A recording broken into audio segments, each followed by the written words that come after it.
Well, we have the first big meme here of 2020, and it's a pretty funny story. It's pretty ironic. It's called The New Guy. And so let's look at this comic. It starts out with this purple-haired girl here laughing, and this guy in an apron comes walking up, says "New Guy," and he goes, "Oh, what's so funny?" And the girl with purple hair says, "Heh. That millionaire gamer bro douchebag totally got robbed, heh heh heh," which is apparently a reference to PewDiePie getting his house broken into. And New Guy responds, "Hey, how'd you like it if you were robbed?" Purple-haired girl responds, "Oh wow, I can tell we're going to be the kind of coworkers who become good friends." New Guy's kind of excited. "Wow, really?" Purple-haired girl responds, "Hell no." So this comic was made by an artist named Mallorie Jessica Udischas, and may or may not be trans. It doesn't really matter, I guess. And we could see she's laughing about PewDiePie being robbed, and New Guy very normally asks, "How'd you like it if you were robbed?" And then she says, "We could be friends." "Oh no, just kidding." And it's funny because it drew this huge backlash because this character, this purple-haired girl, is, I guess, an insert for the actual artist. And you are supposed to be sympathizing with the person that's being horrible. But everybody has come out and they like New Guy. They're in favor of the New Guy because he represents empathy and normal human decency. The comic is going viral. It has over 2,000 retweets, 24,000 likes. And the comics, it's spread all over. People are making new fan art, and it's featuring New Guy because he's like this wholesome, kind, empathetic, loving guy. And it's very refreshing to see that over the snark and the bitterness and nastiness. Everything today seems to be infused with people's politics, and we've lost sight of what's actually good. The artist actually has had to make their account private because everyone is coming out in favor of New Guy. And before she locked her account, she even tweeted, "Even some folks I follow are making fun of me. Yay, that feels nice."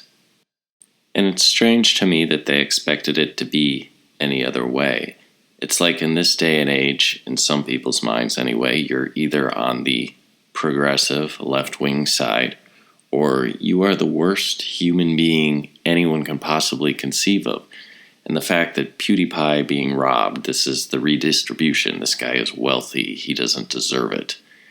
And even the robber, even doing something immoral, is acceptable because they're redistributing the wealth. Even evil is tolerated as long as the politics are right. And just like in this comic, you're actually supposed to hate a New Guy who's just starting on a job. He's there to work, provide for his family, or better himself. And because he doesn't get it, because he doesn't share politics, there's no way she can even be his friend. And she doesn't even, it's not that she doesn't just want to talk to him. She's actually very cruel, saying, "Yeah, we're going to be friends." And he's, "Oh, good. I'm going to have a friend at work." And, and yeah, right. She'd rather soak in this self-righteous bitterness all by herself and be lonely and angry and hateful and spiteful. And I think a lot of people can identify as the New Guy. We've all been our first day at school or our first day on the job. There's this real, you don't know, it's adult innocence, actually. It's about the only time in life where you have an adult in a new environment and they're relatively innocent. Or if you've been on the job for a while and there's a new guy, everybody watches you because everyone wants to make the new person feel welcome when they're new on the job. It's like the biggest no-no in the workplace is to take a new person and make them feel unwelcome because, hey, they're stuck here just like we're stuck here just trying to make a living. And so people really do look out for the new guy. people, they put on their best face because it's a stranger. We might have all our office politics or, this person doesn't like this person. But when it comes to the new guy, we can at least start out on the right foot with them. And this is the sort of experience that everybody dreads having is, how was your first day at work? And you go, God, my coworkers are horrible. So let's look at some of the other memes that have sprung up everywhere because people are repurposing new guy and using him as the hero that he is. So we have this one here. We have the purple-haired girl. Says hates everything and everyone. She's woke. Hardly does any work. Part of the socialist club. She's always late. Talking smack. Gave up dreams because of an accident. Complains about having to study. Always on her phone. And then you have the new guy. He's empathetic towards everyone. He's always on time. He's fun to be around. He's got your back. He makes lighthearted jokes. He knows how to party. Puts others before himself. He's got a big heart. He does anything anyone asks him to. It's the difference in attitude that this is all internal. The joy comes from the inside. If you just have a different attitude, you find you actually have a different experience. It's not the external material goods that matter. Here's one. It says, compassion is nothing to be ashamed of. And here he is smiling. And it's this idea, there's nothing wrong with being a nice person. And look how much happier he is being a good person, being a good guy. This one is a play on the old hurt people. And it shows him as a little kid with his mom yelling at him. And he realizes that's where a lot of the anger is coming from. And so he refuses to spread the pain. He refuses to give in to that temptation because everyone gets that little buzz, that feeling, that petty little pleasure from negativity. But what it doesn't bring is joy. And so he has made a conscious decision. And that's the point here. This is a conscious choice that you can make. I'm not going to indulge in the negativity because negativity doesn't bring you any closer to what you want. He's not denying that it's there. He understands that there's evil in the world, but he also understands there's a little small step he can take in his day-to-day life to make the world a better place, actually make it a better place, a more joyful place. Just think what a better world it would be if we all tried to be new guy instead of the world where we live with the toxic purple hair girl, and we can see the effect that has. There's a lot of people that have been victims of this sort of social justice activism and manufactured outrage. And I think of it this way, I've seen my fair share of usually white guys who get fired for saying something maybe a little rough around the edges, not quite politically correct, or even completely innocent, just worded the wrong way. And those guys get no sympathy. We had a security officer at work, and he always told jokes to everyone that came through the door. He was pushing me on my shoulder one day, and he goes, "Hey, man, what am I doing?" I said, I don't know. What are you doing? He goes, "I'm pushing dope." It was just corny jokes all the time. He lightened the mood. Well, there was a young lady that came in, and he welcomed her, and he said, "What's cooking good looking?" Just, hello. It rhymes. Well, she reported him for sexual harassment, and he lost his job. And I think about that and what that does, not just to a workplace, because it puts a real chill on the workplace. First of all, that girl is now toxic. Everybody stays away from her. But also, everyone is now afraid to talk. It creates a culture of fear. It's toxic personality, toxic femininity, really. And we think, well, that guy had a job. That guy had a wife. That guy has kids. And now he's got to go home because he makes stupid jokes all day just to try and make people feel better. He made a joke to the wrong person at the wrong time, and he was on the wrong side of the political train tracks. He's gone. And you got to think of all the people this affects. It's like, yeah, all these advocates see is this one person loses his job. But what they don't see is Well, what about his coworkers that now think, whoa, Democrats just could cost me my job too? And think about his family. Well, he has a wife. Well, there's a woman. He has children. Well, there's kids. All these people are hurt because of this social justice silliness and political correctness. And okay, he not just his immediate family, his extended family, his friends.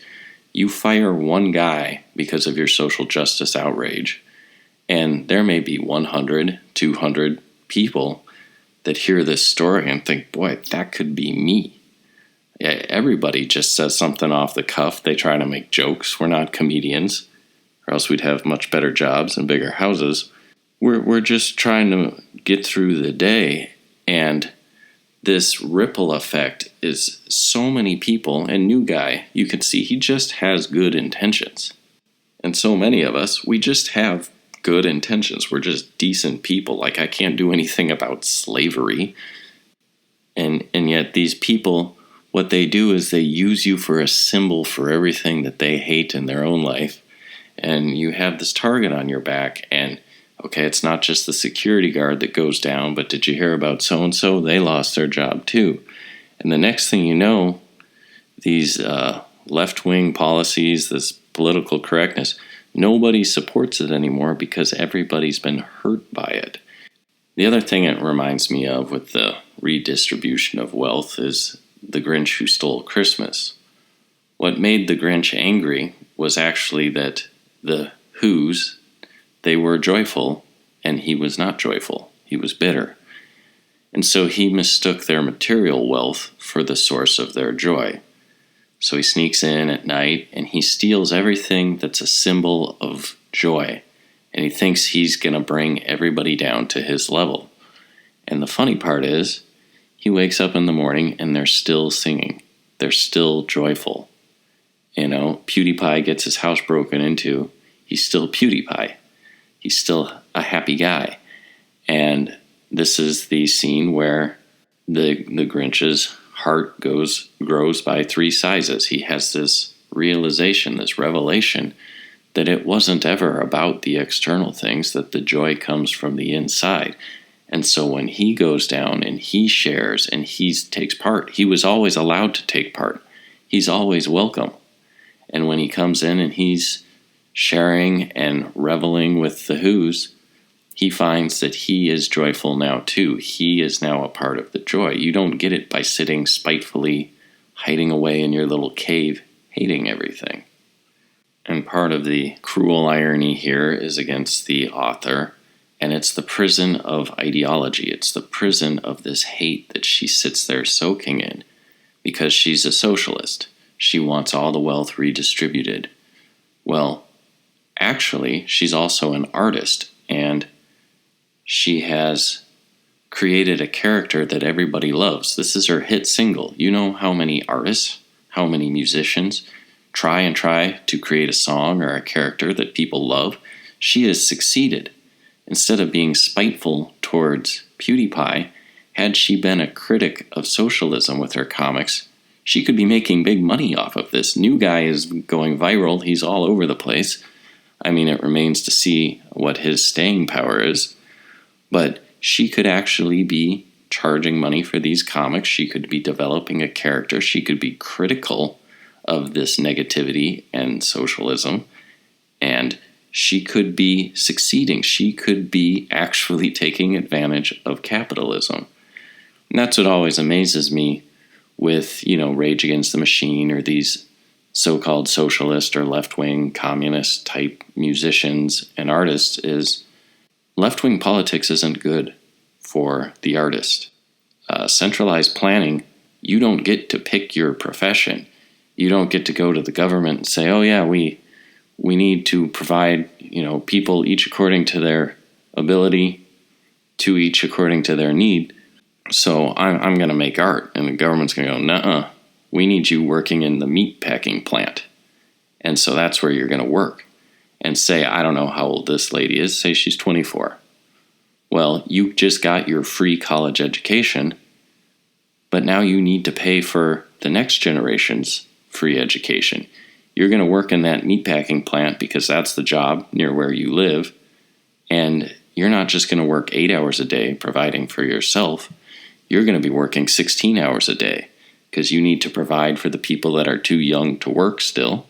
And you need to provide for the elderly, the infirm, the sick, and those unable to work. You're going to be working more under socialism, not less. You won't be able to sell your art. You can't get rich. You've got to share that with everybody. And the very ironic thing is, she has talent. She has an ability. The comics are pretty good, except for the fact that she's actually the villain. And just there's complete paradigm blindness here that if you were like New Guy, if you had the positive attitude, if you were a capitalist, if you were trying to spread good in the world, you would actually have all the things that you're trying to acquire through your negativity and bitterness. You could have that success. You could have some of that PewDiePie wealth. Under the capitalist system, you just reflexively despise. I'm going to put this video under my Defense Against the Dark Arts playlist because it really shows how it is we can best cope with evil in our daily lives. And you can get down and dirty and try and fight it or argue with it, but really it's something that's overcome with positivity. It kind of reminds me of Lord of the Rings with the character Sam versus the character Gollum. You know, one gets up and does his best and keeps his chin up, and the other one is this petty would-be tyrant that wants all the power for himself. And you just have to keep going, getting up every day and looking at where you are and doing the best that you can. And I don't know, I really like New Guy. I really like this character. I hope he sticks around because it's very encouraging. It's such a relief to see something nice come out of all the negativity. And I just find it fabulously ironic that it came from a creator that was trying to actually spread bitterness and negativity. What do you think, Wayne? What do you think about these social justice advocates? They are cursed to float forever, deep in the swirling blackness, far beyond the light's reach. Well, if they're cursed, it's a curse of their own making.